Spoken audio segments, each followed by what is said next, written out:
Angela Sadat here with the Angela Sadat Group of Keller Williams Premier Realty here in the Twin Cities, Minnesota area. So today we're talking in our seller summary about multiple offers. So we're hearing this in the news, we're hearing it all over. A lot of price points, a lot of areas are receiving multiple offers on their properties. So if you have a highly desirable property that we price aggressively, of course, that could be a possibility in your future.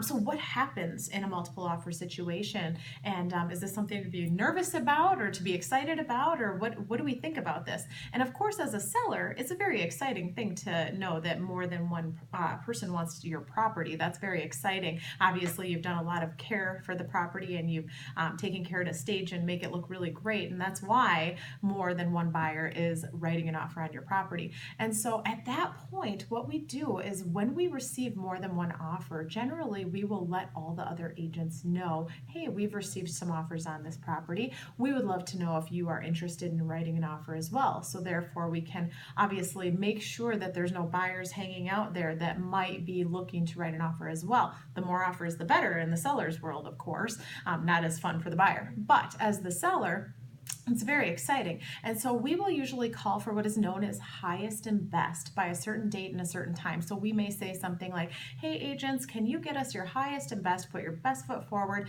by say Saturday at 5 o'clock. We're gonna review all the offers at that time. And at that time, you as the seller and I as your agent will be getting together either by conference call or by meeting in the office or meeting at the home, whatever works the best for you.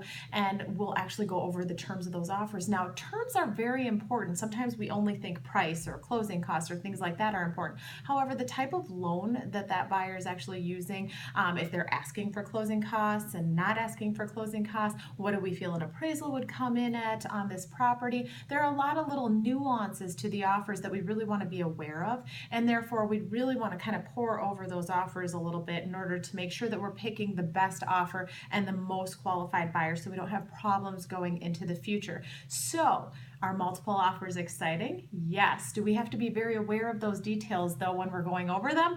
Absolutely. And we want to make sure that we get the best buyer for your property so that you can move on to your next step and you're all good to go and everyone is happy on closing day. So that's a little bit about multiple offers. Get excited. They're still happening in the market right now in September 2016.